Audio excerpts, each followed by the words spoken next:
God, I love Christmas. Out of all the thoughts swirling around in Andy's mind, that one was front and center.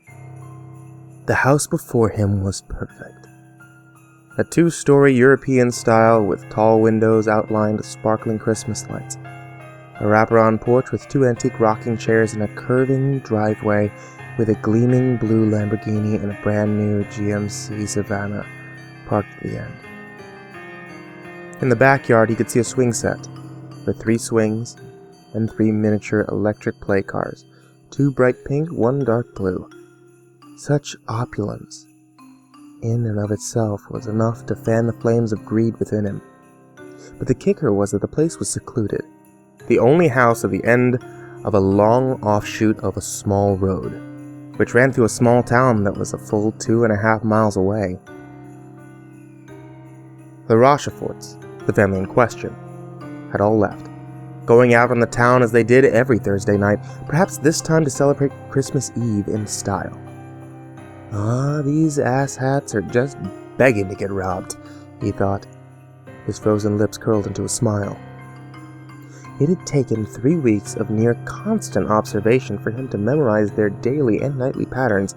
If he was being honest with himself, he could have done it in 1 week. The Rocheforts were a very punctual family, with set routines that they rarely ever broke. But he had to be more thorough than usual. He had far more to lose this time around. He had been caught twice already. Smaller felonies both times, but he knew realistically that he wasn't the type who could survive while in prison. Plus, he had done some research on the Rocheforts and had found that their father and mother were both heads of the respective companies, both of which, by his math, brought in a little more than $2 billion a year. If the robbery ahead of him was a success, he could live out the rest of his days without needing to resort to crime. He could get away from his hellhole of a house with its clinging, sour odor, stained ceiling, and groaning pipes. He wouldn't need to listen to the mice moving behind the thin walls, wouldn't need to awaken to the tickle of insect legs on his bare skin. He could run from the crumbling neighborhood that he had been holed up in, with its leering gang members and filthy vagrants. He wouldn't need to watch his back every time he left his house, no more ignoring the taunts of Crips and Bloods and bold addicts. No more stepping around puddles of vomit, no more living in fear of getting skewered by a stray needle at that dingy local Goodwill. He'd be free. Andy smiled brightly as he envisioned himself speeding along a sunny, warm stretch of highway in a car that cost 20 times more than what his job as a grocery clerk paid. He saw himself amidst a tangled, breathing knot of naked women, all beautiful, all hungry for him. He saw himself sleeping on a bed the size of a car, in a penthouse, where there were no mice, or stains, or weird smells. His reverie was cut short by a sudden blast of snowstream wind that almost made him gasp. Shaking himself free from those happy might-bees, Andy stood up from behind the snowbank he had been using as cover and took in the area. Behind him was a sprawling field. Before him was the road and the house. To the right, the road ended in a small cul-de-sac, and to the left, the road led out to its larger sibling. High above him, a full moon hung low in a starless sky and cast the snow-covered grounds in a ghostly light. All was silent, save for the whistle of the wind through the trees which bordered the area and Andy's own breathing. All right, he thought, his breath turning to vapor on his lips. Time to go. Andy hopped over the snowbank and moved across the street and up the driveway, a large bag clutched in his gloved hands, managing to keep his eyes off the shiny sleek metal of either one of the cars, which was quite the feat for him. The security systems on the door which led into the garage were easy to unlock. The thumbprint scanner which safeguarded the door inside of the garage, the one which led to the house, was a bit trickier, taking a good 20 minutes to bypass. But he got the job done. Upon entering what he supposed was the mudroom, Andy nearly retched the sudden tidal wave of odor that crashed into him. God, it reeks like St. Nick's shit party, he thought, wrinkling his nose. The stink of artificial vanilla mixed with the burning spice stench of gingerbread-scented candles and spine-scented cleaning fluid hung in the air like an invisible fog. A miasma of the most Christmassy smells possible. Once he was able to get past the initial nausea at the all-encompassing stink, and he moved into the foyer and looked the place over. The foyer was large and spotless. Its hardwood floors glowed in the dim light of a dozen candles. To his left was the media room, a Christmas tree weighed down by so many ornaments that only a few green patches of pine were visible. Stood next to a media center with a 50-inch plasma screen and more game consoles that he thought existed. To his right was the kitchen, done up in stainless steel and sleek chrome. Beyond that, there was a window that looked into the backyard, and in front of him was the staircase which led to the second floor. Andy glanced between the three ways, and quickly decided upon the second floor, where the family members' rooms would be, and reason stood, their more valuable trinkets too. As he ascended the stairs, a family picture caught his eye. He had only observed the Rochefort's activities from a distance, only seeing them as vague, far-off figures milling about their activities like ants in an ant farm. So Andy stopped and stared. The picture showed all four family members crowded together, a mother and father standing behind two little girls, all of them smiling widely, showing off their blindingly white, perfectly capped teeth. Andy grimaced. Everything about their appearance, from their perfect hair and teeth to their obviously expensive clothing and the stunning, unsubtle makeup which plastered their gaunt, aristocratic features, all screamed that these were the kind of people who had no care or consideration for anyone but themselves. And he hated those types of people. The soccer moms, the royalty of the PTA meetings, the ones who looked down on people who hadn't been able to afford college, the modern-day aristocrats. The thief raised his fist and brought it down on the picture, grinning, as the shattered glass cut the picture behind it, ruining those perfect faces. He continued on his way, his steps muffled by shag carpeting. When he reached the top, he found that the hallway which curved to his left was dark as night. Briefly, he considered finding a light switch, but he didn't want to chance someone coming by and thinking that something was up. So he reached into his pocket and pulled out a small flashlight. The flashlight's blue beam cut through the darkness and allowed him to see the 5 rooms ahead of him, 2 on each side and 1 at the end. That one was, he guessed, the master bedroom. Save the best for last, he thought, turning to enter the first room.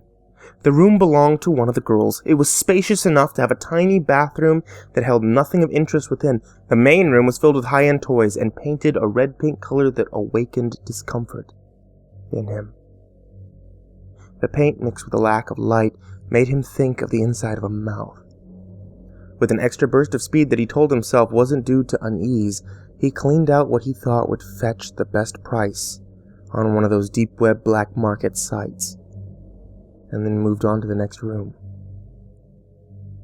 This one was much the same as the other room, but the bathroom in this one was larger, and a quick search of the cabinets revealed several bottles of Prozac, Ritalin, Thorazine, and a tiny tin of small black pills which he couldn't identify, but looked worth taking anyway. He was about to leave when his eyes landed on 2 objects in the sink. 2 small plastic jars, filled to the halfway point with blue liquid. Are those denture containers? Andy moved closer and looked at the rest of the area surrounding the sink. He saw several high-end toothbrushes, several stacked rolls of dental floss, and a tube of bubblegum toothpaste. Maybe the kids have braces or mouth guards? Maybe the silver spoons in their mouths fucked up their teeth. Andy snorted and backed off, shaking his head in annoyance. Maybe I should take some of that Ritalin and get my head in the game, he said tersely, turning around and walking out of the room. The 2 rooms opposite him were locked, but the door to the master bedroom was wide open. Inside was a massive wardrobe which sat next to another bathroom, a bookshelf filled with books on physics and New Age spiritualism, a mirrored dresser, and a massive canopy bed with silk sheets above which sat a large painting. Andy took note of the painting as he cleaned out the room, taking gleaming jewelry from an ornate box on the dresser and several higher-end pills from the bathroom, which he saw had 2 more plastic jars. Once he was satisfied with the work, he turned and jumped up onto the bed, wincing at the muffled shriek of the springs.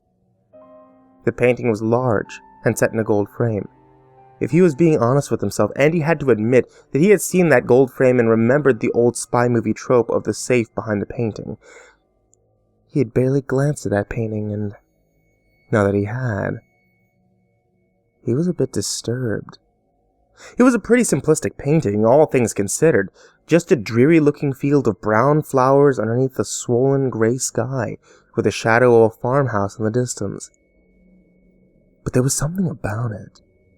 Something about the limited color palette, the way the grass was caught in mid-sway in that faint, and the decrepit building in the background, all framed by an ominous, sunless sky. And he couldn't help but marvel at how utterly out of place it was, a stain amidst all the glamorous, shiny wealth. Still, he had to see if there was anything behind it. His bag has grown heavy, so he set it down beside the bed and gently pulled the painting off its hook. There was no safe behind it, no high-tech vault door with chrome keys and complex dials or fingerprint scanners, but there was something. 2 small gold keys pressed into the plaster. These must be the keys to those 2 doors, he thought. Hell of a place to put them. Sparing a quick backwards glance, Andy took the keys, hopped off the bed, and went out into the hall. The first key he tried to open the second door. A second after, the darkness inside poured out like water from a burst dam. He turned his flashlight on. The click of the press button sounded like a gunshot to him. The house always been this silent? He wondered briefly as he shone the light into the room. The beam illuminated a vertical stripe of wood-paneled floor, and the edge of something he couldn't fully see. Grumbling in annoyance, Andy fumbled round until his hand landed on the light switch. He flicked it on, and the room was bathed by the harsh white light of a fluorescent bulb. Andy had expected a spare bedroom or maybe some kind of high-end, kinky sex dungeon. Instead, he found himself looking into a plain, unpainted, windowless room, which was filled with display cases and shelves and cardboard boxes stacked in neat pillars. A storage room? Andy moved into the room and went to the shelves nearest him. They were dusted and well-maintained, but simply made, and filled with an assortment of seemingly random things: a rubber ducky, a Walkman, an old bust of some philosopher, a Swiss army knife with all of its attachments extended, an orange peeler, and a worn elf doll with its bendy legs dangling off the lip of the shelf. And he felt the tiny hairs on his arms stand up. It wasn't the cold that was doing it. He turned and took in the rest of the room. Almost every shelf was filled with the same sorts of random knickknacks with the exception of one. For that shelf held rows of books, each without titles on their spines, each one old and disintegrating. And in the center of the opposite wall was a large, dark purple flag with what looked like small hieroglyphics sewn into the edges. At the center, dyed in blue, was a serpent eating its own tail, surrounded by 8 green stars. What the hell are these people into, he thought, moving towards the flag to get a better look. As he did, his foot caught on a box and he stumbled, putting his hands out to protect him from the collision, slamming into the wall with a grunt. He pushed himself upright and then stood still, listening for any sounds out of that long-cultivated instinct. There was nothing. The house was silent. Letting out a relieved sigh, Andy turned his attention to the box which had tipped over, spilling its content on the floor. Andy's eyes went to them. He bent down and picked up one of the objects. A wallet. Andy opened it. Inside was a picture of a young woman, with black hair and freckles. Her license identified her as Alice Whitmore, age 23. Andy looked at the date. 1987. A sliver of ice speared his heart. The thief grabbed the box and opened it, sending dozens of wallets of every type, from glossy leather to cheap bacon print, tumbling to the floor. Andy took several and read names and dates on them. Young black man named Howard Morris, whose license had expired in 1980. A shy-looking woman with an upturned nose, Angelica Pritchard, 1977. A thuggish bald man whose face was adorned with piercings, Andrew Bennett, 1976. As Andy read each of them, the coldness in his chest grew and tentacled outward, making his fingers shake and fumble, sucking the moisture from his mouth and muting the sounds around him, so that all he could hear was his own rapidly degenerating breaths. The last wallet in his hand was cracked and worn. A smiling man with a strong jaw and happy eyes stared out from a black and white photo that was yellowed with age. Warren Meeks, 1923. Below him, a muffled sound echoed up through the floor. A door opening. Andy, his heart already racing, gasped and dropped the wallet. Oh God, they're home! He turned and left the room as quietly as his trembling body would allow, returning to the master bedroom to get his bag before exiting via the window. Andy stopped when he entered the room. I left my bag next to the bed, right? He thought, feeling the first clammy beads of cold sweat starting to form on his brow. He bent and quickly checked under the bed, hoping that he had accidentally kicked it underneath and not noticed. He could see nothing but dusty bunnies. What the hell happened to my bag? He thought frantically. From downstairs, several voices began to converse, their low tones creeping up on him from the stairway. Soon he knew he'd hear their footsteps. They'd no doubt want to come up and get ready for bed. There was no time. Thinking on his feet, Andy grabbed the keys and went to the first door. The one that he hadn't opened. He unlocked it and slipped in, pressing his ear to the door in time to hear the sounds of the family's conversation grow louder as they ascended the stairs.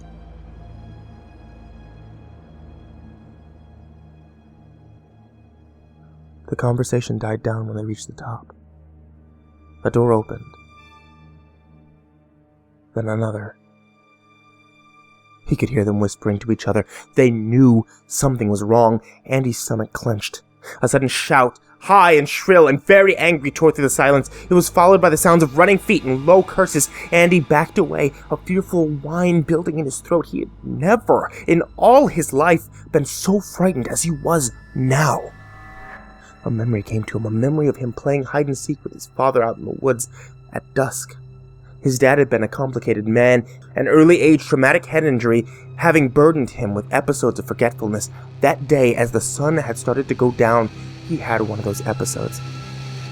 He had left little Andy all alone in the cold woods, waiting for his father to find him as the sun sank beneath the horizon and darkness fell. Andy shivered and turned away from the door. He wasn't too high up. If he could get to a window, he could escape, could run from the house, and the Rochfords could be... Andy stopped in his tracks. There was a window, and the ghostly light of the moon shone through the pane to reveal another bedroom. It didn't look like a spare bedroom, no. This room smelled of stale sweat and old food. The large bed in the corner was unmade and its sheets were stained. An IV stand stood guard at the foot of the bed, gleaming silver in the moonlight. With the exception of the bed, the only other furniture in the room was a small desk with a TV on it. What the hell? I thought the Rocheforts were a family of 4. A light clicked on in his periphery. He turned, feeling the terror rise in his gorge like vomit. The light of the bedroom, which he hadn't noticed in his unease, was on. A tall, bulky figure stood in the doorway. The light behind it obscured its face. And he tried to speak. Tried to will his hands into fists. Tried to force his body to move, but he couldn't. The tension in his body made his muscles feel like cement. Tiny beads of moisture walled up in his eyes. The figure spoke, its voice deep and slightly garbled. "Howdy, friendo."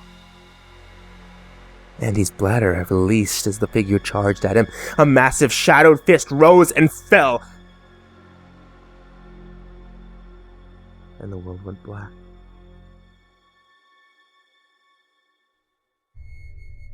Andy awoke to the feeling of a cold finger pressed into his side.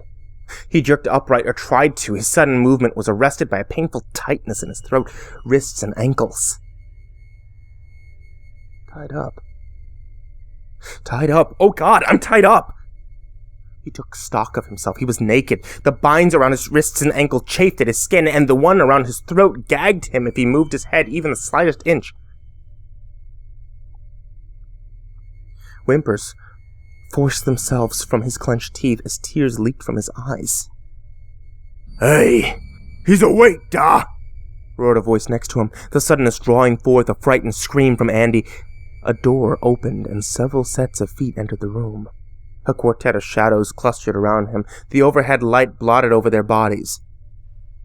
Silence fell. He could feel the Rochefort's eyes on him, scanning every inch of him. Andy whimpered again and wished that he could curl into a ball or use his hands to cover his genitals. The feeling of vulnerability, the sheer humiliation of being examined in such a way felt wrong beyond words. Hands grabbed his thighs and squeezed painfully, eliciting a shriek. The family laughed. "This one's got some fat on him," said the mother. "Yeah, but not as much as some of the others. Why can't we find a fat man? The city has lots of them," whined one of the daughters. "The last one we had was that skinny brat from the homeless shelter, so stop being so picky," growled the man who had called for the father, the one whose room Andy had intruded upon. "Yeah, Lori, plus the city's a few hours away and it's too big. We probably wouldn't find anyone before the sun rose, and I doubt the car would hold him if we did." The voice belonged to the other daughter. "Natalie's right. I think he'll do just fine," said the father. "Now let's lift him up so that he can see us. I want him to know just how badly he's fucked up." "He found the wallet, Star," said the son. "I think he knows already." The father shushed him. "Shush now. What we're doing is tradition, and you know what your mother and I say about tradition. That is important to keep some things constant," said Natalie and the son at the same time. "Very good, kids." Andy could hear the smile on the man's face. Then with a loud ratcheting of gears, the table that Andy was strapped to lifted up until the faces of the Rocheforts came into view. At first glance, the faces of the 4 in the photo were exactly the same, with their high and hollow cheekbones, their aquiline noses, and their perfect hair. But they smiled at him. Their teeth weren't the straight white teeth that he had seen in the pictures. Instead, he saw rows of triangular, yellowed fangs set in swollen, liver-colored gums. Shark's teeth. "Get over here, kiddo," said the mother jovially. "Show the man your chompers." The son came into the light, and Andy wailed like a puppy with a broken leg. The other members of the family at least looked normal if they kept their mouths closed and their lips pursed. The son was something that couldn't be called human in any light. A swollen, hairless head with almond-shaped eyes set in sunken sockets set far apart from a crooked nose that overhung a maw. A red gash in the doughy white flesh that was bristled with black and sharp teeth. "Nice to meet ya," said the son, his mouth curling into a distorted facsimile of a smile. Andy felt the horror of everything roar through his body.